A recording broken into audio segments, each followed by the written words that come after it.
بسم اللہ الرحمن الرحیم۔ یحییٰ بن ابی کثیر نے بیان کیا، ان سے عبید اللہ بن مقسم نے اور ان سے جابر بن عبداللہ رضی اللہ عنہ نے کہ ہمارے سامنے سے ایک جنازہ گزرا تو نبی کریم صلی اللہ علیہ وسلم کھڑے ہوئے اور ہم بھی کھڑے ہو گئے۔ پھر ہم نے کہا کہ یا رسول اللہ صلی اللہ علیہ وسلم، یہ تو یہودی کا جنازہ تھا۔ آپ نے فرمایا کہ جب تم لوگ جنازہ دیکھو تو کھڑے ہو جایا کرو۔ صحیح بخاری حدیث نمبر 1311۔ عمرو بن مرہ نے بیان کیا کہ میں نے عبد الرحمن بن ابی لیلہ سے سنا، انہوں نے کہا کہ سہل بن حنیف اور قیس بن سعد رضی اللہ عنہ قادسیہ میں کسی جگہ بیٹھے ہوئے تھے۔ اتنے میں کچھ لوگ ادھر سے ایک جنازہ لے کر گزرے تو یہ دونوں بزرگ کھڑے ہو گئے۔ عرض کیا گیا کہ جنازہ تو زمیوں کا ہے جو کافر ہیں۔ اس پر انہوں نے فرمایا کہ نبی کریم صلی اللہ علیہ وسلم کے پاس سے اسی طرح سے ایک جنازہ گزرا تھا، آپ صلی اللہ علیہ وسلم اس کے لیے کھڑے ہو گئے۔ پھر آپ صلی اللہ علیہ وسلم سے کہا گیا کہ یہ تو یہودی کا جنازہ تھا، آپ نے فرمایا کہ یہودی کی جان نہیں ہے۔ صحیح بخاری حدیث نمبر 1312۔ ابو حمزہ نے اعمش سے بیان کیا، ان سے عمرو نے، ان سے ابن ابی لیلہ نے کہ میں قیس اور سہل رضی اللہ عنہ کے ساتھ تھا۔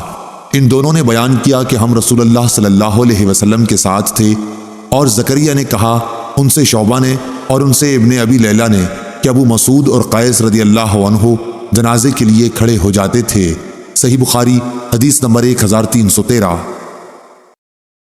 سعید مقبری نے بیان کیا، ان سے ان کے باپ کیسان نے کہ انہوں نے ابو سعید خدری رضی اللہ عنہ سے سنا کہ رسول اللہ صلی اللہ علیہ وسلم نے فرمایا کہ جب میت چارپائی پر رکھی جاتی ہے اور مرد اسے کاندھوں پر اٹھاتے ہیں تو اگر وہ نیک ہو تو کہتا ہے کہ مجھے آگے لے چلو، لیکن اگر نیک نہیں ہوتا تو کہتا ہے ہائے بربادی، مجھے کہاں لے جا رہے ہو۔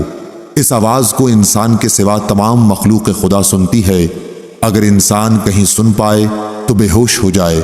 صحیح بخاری حدیث نمبر 1314۔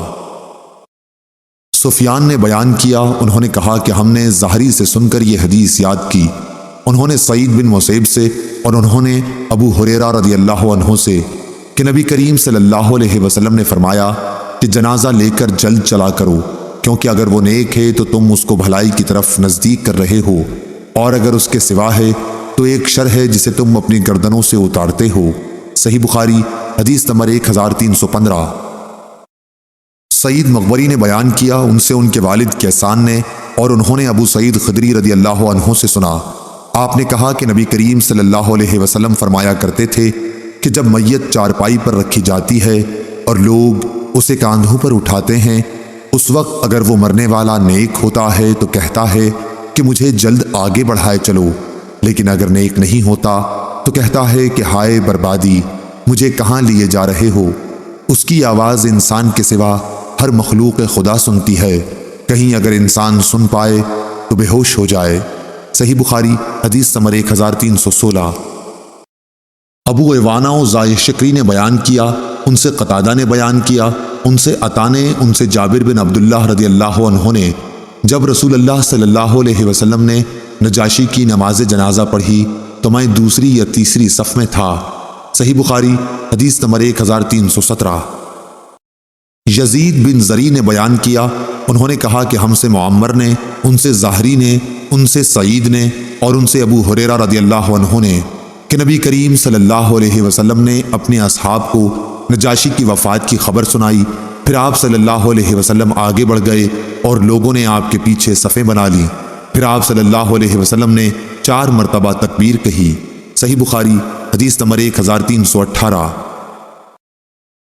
شعبی نے بیان کیا کہ مجھے نبی کریم صلی اللہ علیہ وسلم کے ایک صحابی نے خبر دی کیا حضور صلی اللہ علیہ وسلم ایک قبر پر آئے جو اور قبروں سے الگ تھلگ تھی، صحابہ نے صف بندی کی اور آپ صلی اللہ علیہ وسلم نے 4 تکبیریں کہیں۔ میں نے پوچھا کہ یہ حدیث آپ سے کس نے بیان کی ہے؟ انہوں نے بتایا کہ ابن عباس رضی اللہ تعالی عنہ نے۔ صحیح بخاری حدیث نمبر 1319۔ عطا بن نبی رباح نے خبر دی، انہوں نے جابر بن عبداللہ رضی اللہ عنہ سے سنا کہ نبی کریم صلی اللہ علیہ وسلم نے فرمایا کہ آج حبش کے ایک مرد صالح نجاشی حبش کے بادشاہ کا انتقال ہو گیا ہے، آؤ ان کی نماز جنازہ پڑھو۔ جابر رضی اللہ عنہ نے بیان کیا، کہ پھر ہم نے صف بندی کر لی اور نبی کریم صلی اللہ علیہ وسلم نے ان کی نماز جنازہ پڑھائی۔ ہم صفیں باندھے کھڑے تھے۔ ابو زبیر نے جابر رضی اللہ عنہ کے حوالے سے نقل کیا کہ میں دوسری صف میں تھا۔ صحیح بخاری حدیث نمبر 1320۔